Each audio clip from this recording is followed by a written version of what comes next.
چھوٹے سے گاؤں کے ایک تنگی گلی میں مٹی کے کچھ مکان میں ارسلان اپنے والد کے ساتھ رہتا تھا۔ ارسلان ابھی اسکول ہی میں پڑھتا تھا، مگر اس کے والد محنت مزدوری کر کے کسی نہ کسی طرح گھر کا چولہا چلاتا تھا۔ دن بھر مزدوری کے بعد وہ شام کو تھک باہر آتا، مگر بیٹا کے چہرے پر مسکراہٹ دیکھ کر ان کے سارے تکون دور ہو جاتا۔ والد ہمیشہ کہا کرتا، بیٹا دولت نہیں ہے میرے پاس، مگر دعا ہے کہ ایک دن تو بڑا آدمی بنے گا اور لوگوں کا کام آئے گا۔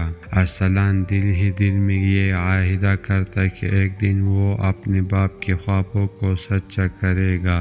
وقت گزرتا گیا، غربت و بھوک کی وجہ سے کئی بار ارسلان کو اسکول چھوڑنے کا سوچنا پڑا، لیکن باپ نے کبھی ہمت نہ ہاری۔ وہ اپنے پیٹ کاٹ کر کے بیٹے کی کتابیں خریدتا۔ جب کبھی ارسلان شکایت کرتا تو باپ مسکرا کر کہتا، بیٹا میں جتنا چاہوں گا تیرے سہارا بنوں گا، اس کے بعد میری دعا تجھے سہارا دے گی۔ ایک دن سخت سردی میں مزدوری کرتے ہوئے والد بیمار ہو گیا۔ گانس اور بخار نے انہیں بستر پر ڈال دیا۔ ارسلان بہت پریشان ہوا، مگر علاج کے لیے پیسے کہاں سے لاتا؟ اس نے اپنے جیب خرچ سے دوائی خریدنے کی کوشش کی، مگر وہ ناکافی تھے۔ والد کے حالات دن بدن خراب ہونے لگے۔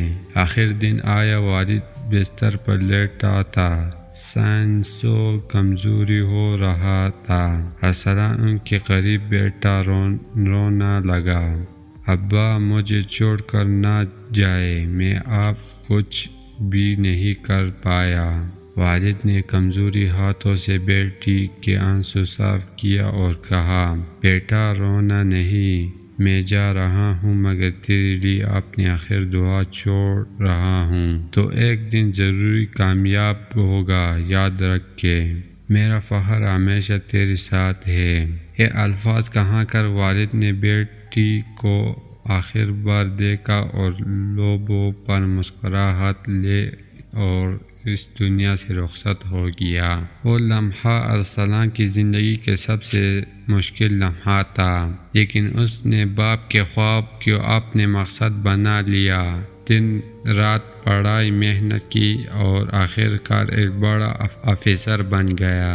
کامیاب کے دن جب وہ نئے دفتر میں بیٹھا تو اس نے والد کی پرانی تصویر اپنے سامنے رکھی اور آنکھوں سے آنسو بہتے ہوئے کہا، ابا دیکھیں آپ کا بیٹا کامیاب ہو گیا ہے، یہ سب آپ کی قربانی اور آخری دعا کی برکت ہے۔